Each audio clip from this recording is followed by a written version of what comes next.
Welcome back to the channel, fight fans. We're diving straight into one of the most persistent, heated, and financially massive topics in the world of boxing. It is the rumor that just will not die, the conversation that keeps popping up in every gym and on every forum, from Las Vegas to Manila. We are talking, of course, about the potential rematch between two of the greatest to ever lace up a pair of gloves, Floyd "Money" Mayweather and Manny "Pac-Man" Pacquiao. Just when you think the book is closed on this rivalry, a new chapter seems to open up. And today, we have a very specific and quite frankly surprising take from a true legend of the sport that changes the entire complexion of this debate.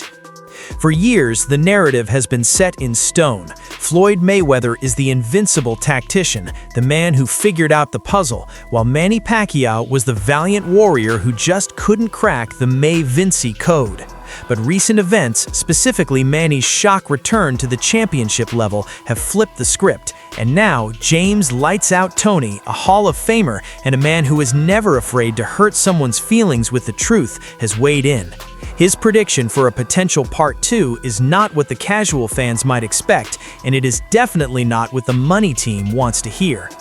Before we get to James Toney's explosive comments, we have to look at the reality of where these two icons stand right now, because the landscape has shifted dramatically since they first touched gloves. We all remember 2015. It was billed as the fight of the century. The hype was astronomical. The world stopped to watch. And in the end, it was a masterclass in distance control and timing from Mayweather. He walked away with a clear, unanimous decision, retaining his WBC and WBA welterweight titles. It was a technical victory that solidified his brilliance, even if it didn't provide the fireworks some fans were hoping for. After that night, Floyd Mayweather continued to craft his perfect legacy. He went on to defeat Andre Berto, and then, in a spectacle that crossed over into mainstream pop culture, he stopped Conor McGregor to reach that magical 50-0 number. Since then, Floyd has been very clear about his status. He is retired. He is a businessman.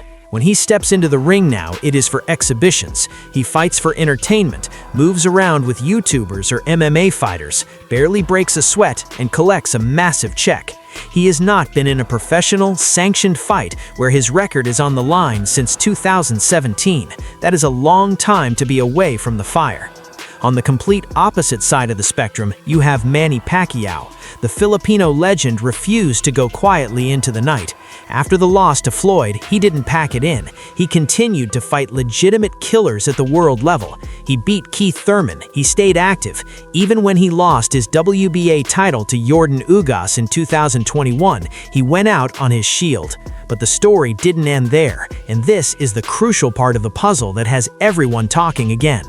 Fast forward to July 2025. After a layoff of nearly 4 years, if you don't count the exhibition circuit, Pacquiao did the unthinkable. At age 46, he didn't come back for a soft touch. He didn't come back for a glorified sparring session. He stepped right back into the lion's den to challenge the WBC welterweight champion Mario Barrios. This was a massive risk. Barrios is younger, hungry, and a legitimate champion. The result of that fight sent shockwaves through the sport. It was ruled a draw. But if you ask the fans, if you ask the analysts, and if you look at the social media reaction, the vast majority believe the old lion had done enough. The consensus was that Pacquiao, despite his age, had outworked and outfought the champion. He showed that even in his late 40s, he still possessed the speed and the engine to compete at the elite level. That performance against Barrios didn't just prove he could still fight, it reinvigorated the demand for a rematch with Floyd Mayweather.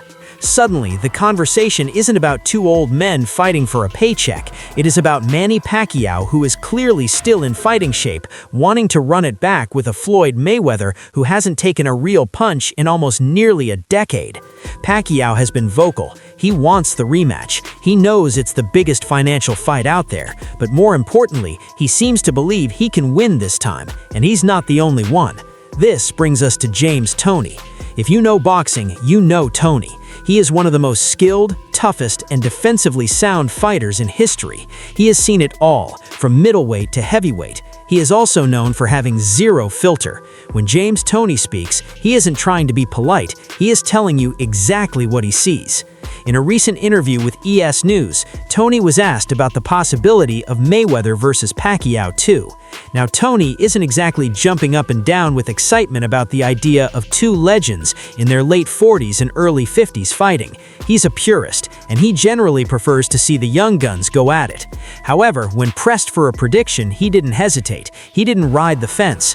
Toney's assessment boils down to one simple, undeniable fact: activity versus inactivity. We often hear that power is the last thing to go, but in boxing, timing and rhythm are usually the first things to leave you when you step away. James Toney looks at Floyd Mayweather and sees a man who has been enjoying the fruits of his labor. He sees a man who hasn't been in the trenches. He hasn't had to bite down on his mouthpiece and dig deep in over 10 years. On the flip side, Toney looks at Pacquiao and sees a phenomenon of nature. He sees a guy who just went 12 hard rounds with Mario Barrios and arguably won. That kind of recent experience is invaluable. You cannot simulate the pressure of a real title fight in the gym. You can spar all you want, you can hit the bag, you can look good on Instagram, but standing under those bright lights against a guy trying to take your head off is a different animal. Manny has felt that recently. Floyd has not.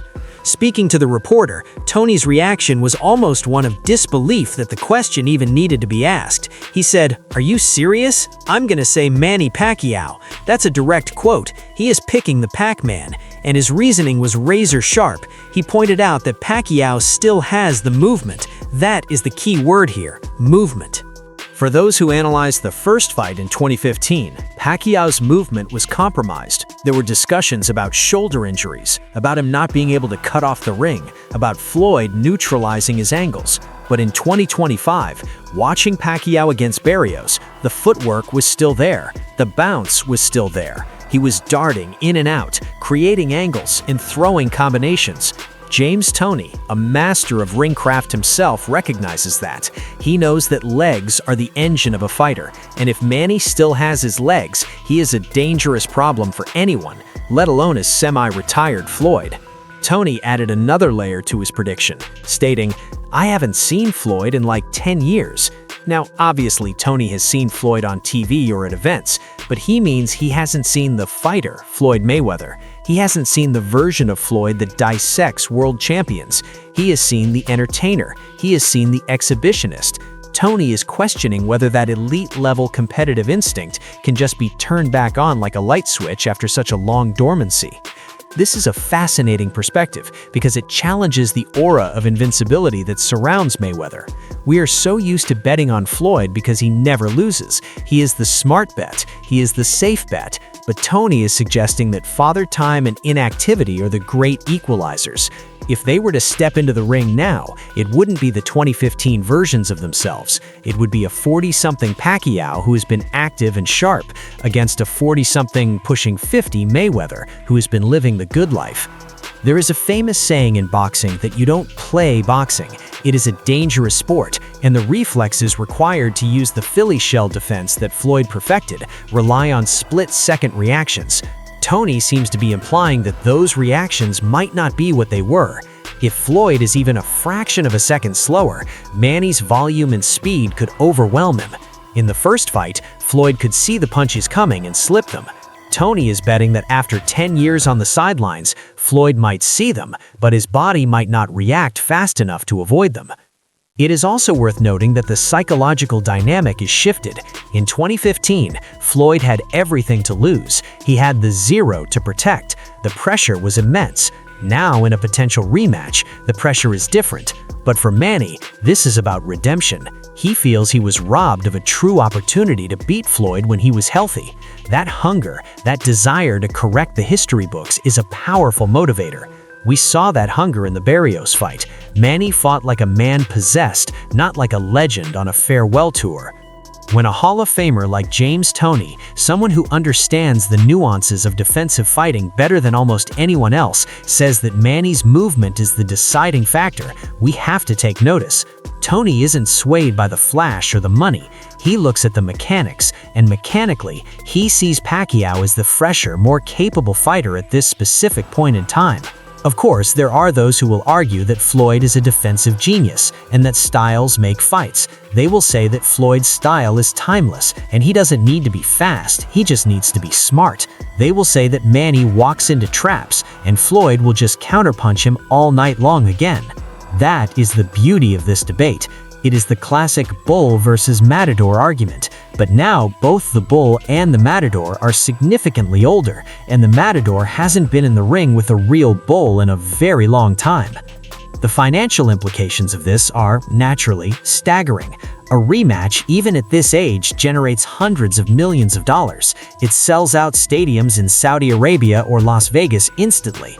But for the fans, the real intrigue lies in whether Toney is right. Is the O finally in jeopardy? Could Manny Pacquiao, the man who lost the first one, come back over a decade later and hand Floyd Mayweather his first legitimate defeat?